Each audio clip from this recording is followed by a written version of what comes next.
بسم اللہ الرحمن الرحیم والصلاة والسلام علی رسولہ الکریم اما بعد۔ ام المؤمنین حضرت سیدہ عائشہ الصدیقہ رضی اللہ تعالی عنہا فرماتی ہیں، اہل مکہ کے ظلم و ستم دن بدن بڑھتے جا رہے تھے۔ سرکار دو عالم صلی اللہ علیہ وسلم نے صحابہ کرام کو سرزمین حبشہ کی طرف ہجرت کرنے کا حکم ارشاد فرمایا۔ صحابہ کرام رضوان اللہ علیہم اجمعین سرکار دو عالم صلی اللہ علیہ وسلم کے حکم اور آپ کی رضامندی سے مکہ المکرمہ کو خیر آباد کہہ کے حبشہ کی طرف ہجرت فرما گئے۔ حضرت صدیق اکبر رضی اللہ تعالی عنہ بھی نبی علیہ الصلاۃ والسلام کے حکم، آپ کی اجازت اور آپ کی رضامندی سے ہجرت کر کے حبشہ کی طرف جا رہے تھے۔ راستے میں ایک مقام پر قبیلہ قارہ کے سردار ابن داغنہ سے آپ کی ملاقات ہوئی۔ وہ حضرت صدیق اکبر رضی اللہ تعالی عنہ کو جانتا تھا، آپ کے اوصاف، آپ کے کمالات اور خدمت خلق کے آپ کے جذبے سے واقف تھا۔ اس نے کہا کہ اے ابو بکر، آپ کہاں جا رہے ہیں؟ آپ نے فرمایا کہ میں حبشہ کی طرف جا رہا ہوں۔ پوچھا کس لیے؟ آپ رضی اللہ تعالی عنہ نے فرمایا کہ میری قوم نے میرے شہر کو میرے لیے غیر محفوظ بنا دیا ہے، میرا وہاں پہ رہنا ممکن نہیں ہے، اس لیے میں وہاں سے جا رہا ہوں۔ تو ابن داغنہ کا یہ کہنا تھا کہ آپ جیسا شخص، اسے نہ تو خود اپنے شہر کو چھوڑنا چاہیے اور نہ ہی شہر کے لوگوں کو یہ حق پہنچتا ہے کہ وہ آپ جیسے انسان کو شہر سے باہر نکالے، کیونکہ آپ وہ ہیں کہ جو ضرورت مندوں کی ضرورت کو پورا کرتے ہیں، آپ وہ ہیں کہ جو یتیموں اور بیواؤں کی کفالت کرتے ہیں، مہمانوں کی عزت کرتے ہیں اور رشتہ داروں کے حقوق پورا کرتے ہیں۔ آئیے میں آپ کے ساتھ چلتا ہوں اور اہل مکہ کے سامنے چل کر آپ کو اپنی امان پیش کرتا ہوں تاکہ آپ میری امان میں مکہ میں رہنا شروع کریں۔ ابن داغنہ چونکہ اثر و رسوخ کا مالک تھا، مکہ المکرمہ میں آیا اور صحن کعبہ میں کھڑے ہو کر اس نے قریش کو مخاطب کر کے کہا کہ ابو بکر آج سے میری امان میں ہے اور میں اسے اپنی امان میں مکہ میں واپس لے کر آیا ہوں۔ حضرت صدیق اکبر رضی اللہ تعالی عنہ نے کچھ دن تو ابن داغنہ کی امان میں گزارے، لیکن پھر آپ رضی اللہ تعالی عنہ نے اس کی امان کو یہ کہہ کر واپس کر دیا کہ میں اپنے رب کی امان میں ہوں اور اپنے رب کی رضا پہ راضی ہوں، مجھے اللہ کے علاوہ کسی کی امان کی کوئی ضرورت نہیں ہے۔ یہ کردار ہے حضرت صدیق اکبر رضی اللہ تعالی عنہ کا کہ جو بے ایمان ہیں وہ بھی مانتے ہیں کہ صدیق اکبر رضی اللہ تعالی عنہ کو اللہ نے ایسے اوصاف عطا فرمائے ہیں کہ ایسے اوصاف کا حامل شخص شہر سے باہر نہیں جانا چاہیے۔ عزیزان گرامی قدر، یوں تو میرے آقا صلی اللہ علیہ وسلم کی ذات اقدس سر تا پا پوری کی پوری معجزات میں سے ہے۔ آپ صلی اللہ علیہ وسلم کی ذات اقدس کو رب ذوالجلال نے ان گنت معجزات عطا کیے۔ نبی مہربان صلی اللہ علیہ وسلم کے ہاتھ سے پنجاب رحمت کا جاری ہونا، آپ کے اشارے سے چاند کا دو ٹکڑے ہونا، آپ کے اشارے سے سورج کا وقت عصر پہ لوٹ آنا، پتھروں کا کلمہ پڑھنا، درختوں کا آپ کی خدمت میں حاضر ہونا، یہ آپ صلی اللہ علیہ وسلم کے معجزات میں سے ہیں۔ سب سے بڑا آپ کا معجزہ قرآن کریم ہے، وہ عظیم معجزہ کہ جس کی حفاظت کے متعلق رب ذوالجلال نے قرآن میں ارشاد فرمایا،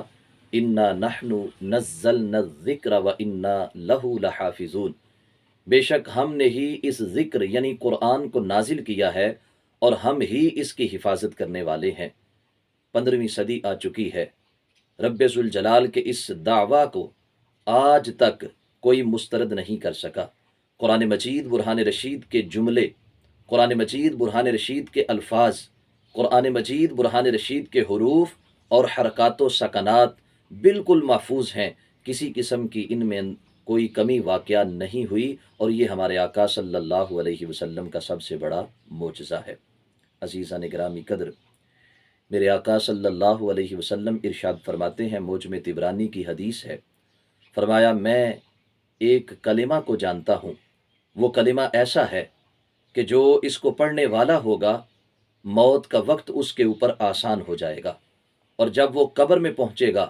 اس کی قبر اس کے لیے تنگ اور تاریک نہیں ہوگی، اس کی قبر میں وحشت نہیں ہوگی، تنہائی نہیں ہوگی، اس کا قبر میں جی نہیں گھبرائے گا، اور جس وقت لوگ قبروں سے اٹھیں گے اس وقت بھی اس کے اوپر کسی قسم کا کوئی خوف طاری نہیں ہوگا۔ صحابہ کرام نے عرض کی محبوب وہ کلمہ کون سا ہے کہ جس میں رب ذوالجلال نے اتنی برکت رکھی ہے کہ جو پڑھنے والا ہے اس پر موت کا وقت بھی آسان ہے، اس کی قبر بھی منور اور روشن ہے، اور کل قیامت کے دن جب قبر سے اٹھے گا تو پورے اعزاز کے ساتھ اسے اٹھایا جائے گا۔ تو سید عالم نور مجسم شفیع معظم صلی اللہ علیہ وآلہ وسلم نے ارشاد فرمایا وہ لا الہ الا اللہ محمد الرسول اللہ کی گواہی دینا ہے، کلمہ طیبہ پر صدق دل سے ایمان رکھنا، توحید و رسالت کی گواہی دینا، یہ وہ عظیم عبادت ہے، یہ وہ عظیم انداز ہے، یہ وہ عظیم جملہ ہے کہ جس پر رب ذوالجلال اپنے بندے کے موت اور موت کے بعد کے مراحل کو آسان فرما دیتا ہے۔ دوستان مکرم، میرے آقا صلی اللہ علیہ وسلم کا فرمان ہے جامع ترمذی میں کہ جس وقت تم اپنے بستر پہ آؤ اور سونے کا ارادہ رکھو تو اس وقت قرآن مجید برہان رشید کا کوئی نہ کوئی حصہ ضرور تلاوت کیا کرو، اگر زیادہ نہیں تو کوئی چھوٹی سورت تلاوت کر لی جائے، جیسے سورۃ الاخلاص ہے، سورۃ الکوثر ہے، سورۃ التکاثر ہے، یا سورۃ البقرہ کی آخری 2 آیات ہیں، یا سورۃ الحشر کی آخری 3 آیات ہیں۔ فرمایا کہ قرآن کریم کو تلاوت کرو جس وقت تم اپنے بستر پہ آتے ہو۔ اس کا نتیجہ کیا نکلے گا؟ رب ذوالجلال تمہارے اوپر اپنے ایک فرشتے کو محافظ بنا دے گا جو رات بھر تمہاری حفاظت کرتا رہے گا، کوئی موذی چیز، کوئی جن، کوئی شیطان اور کوئی حشرات الارض میں سے تمہیں تکلیف نہیں دے سکے گا، کیونکہ رب ذوالجلال کے قرآن کی برکت سے اللہ نے تمہیں وہ حفاظت عطا کر دی کہ نہ شیطان تمہارے قریب جا سکتا ہے، نہ شیطان کا کوئی چیلا جنات میں سے تمہارے قریب جا سکتا ہے، اور نہ ہی حشرات الارض میں سے کوئی تکلیف دینے کے لیے تمہارے قریب جا سکتا ہے۔ اسی طرح ہمارے آقا صلی اللہ علیہ وسلم کا فرمان ہے، جامع ترمذی میں ہی ہے، سرکار فرماتے ہیں وہ بدن جو حرام مال پہ پلتا ہے وہ جہنم کا ایندھن بننے والا ہے۔ وہ بدن آج جس کی غذا حرام کی ہے، حرام کا کھانا، حرام کا پینا، حرام کا لباس پہننا، یہ جس بدن کی یہ خوراک بن رہا ہے اور جس بدن کا یہ لباس بن رہا ہے، اسے جہنم کے اندر ڈال دیا جائے گا۔ آئیے حلال کمائیں اگرچہ تھوڑا ہو، حلال پہنے اگرچہ تھوڑا ہو، تاکہ رب ذوالجلال حلال کمانے، کھانے اور حلال پہننے کی برکت سے ہمیں جنت کی بہاریں عطا فرمائے۔ سید عالم نور مجسم شفیع معظم صلی اللہ علیہ وسلم جس وقت آئینہ دیکھتے تو اللہ کی بارگاہ میں دعا کیا کرتے تھے، اللہم انت حسنت خلقی فحسن خلقی، اے اللہ تیری ہی ذات نے میری صورت کو خوبصورت بنایا ہے، اب میرے اخلاق کو بھی خوبصورت بنا دے۔ ہم بھی اس دعا کو اپنے معمول میں شامل کر لیں، جس وقت ہم آئینہ دیکھیں، شیشہ دیکھیں اور بناؤ سنگار کے لیے اپنے چہرے کو، اپنے بالوں کو درست کرنے کے لیے جب ہم شیشے کے سامنے کھڑے ہوں تو اس دعا کو پڑھا کریں، اللہم انت حسنت خلقی فحسن خلقی، اے مولا تو نے ہی میری صورت کو خوبصورت بنایا ہے، تو ہی میرے اخلاق کو خوبصورت بنا دے۔ میرے آقا صلی اللہ علیہ وسلم کے صحابی حضرت عبداللہ بن مسعود رضی اللہ تعالی عنہ کے قریب ایک شخص کو لایا گیا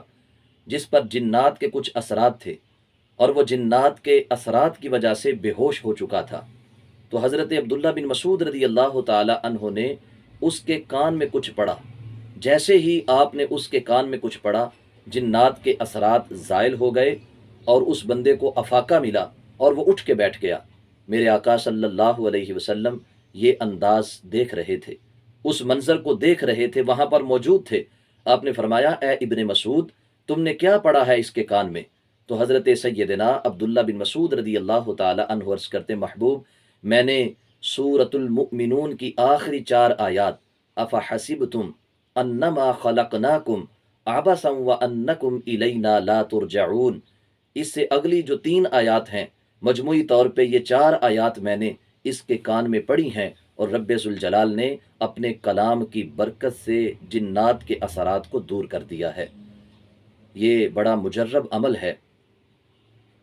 جو وظائف کے ماہرین ہیں وہ جانتے ہیں، وہ بیان کرتے ہیں کہ جس شخص پر جنات کے اثرات ہوں، سایہ ہو، آسیب ہو، یا کالے جادو کے کچھ اثرات ہوں، وہ سورۃ المؤمنون کی آخری 4 آیات کو پڑھ کے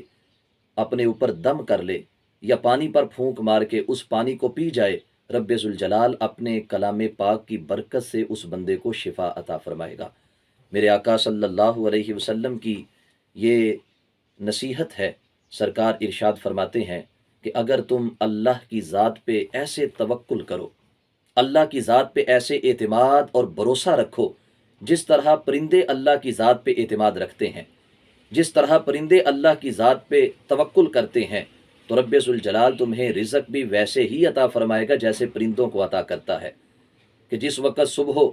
وہ اپنے گھونسلوں میں بیدار ہوتے ہیں وہ خالی پیٹ ہوتے ہیں، لیکن شام کے وقت جب وہ اپنے گھونسلوں کو واپس لوٹتے ہیں، رب ذوالجلال ان کو شکم سیر ہو کر خوراک عطا فرما چکا ہوتا ہے۔ اسی طرح جو بندہ مومن اللہ کی ذات پہ اعتماد رکھے گا، توکل کرے گا، خالق کائنات جل جلالہ اپنی جناب سے اپنے بندے کے لیے رزق کا اہتمام فرمائے گا۔ دعا ہے اللہ رب العالمین ہمیں اسلامی احکامات کی روشنی میں اپنی زندگی بسر کرنے کی توفیق عطا فرمائے۔ وآخر دعوانا ان الحمد للہ رب العالمین۔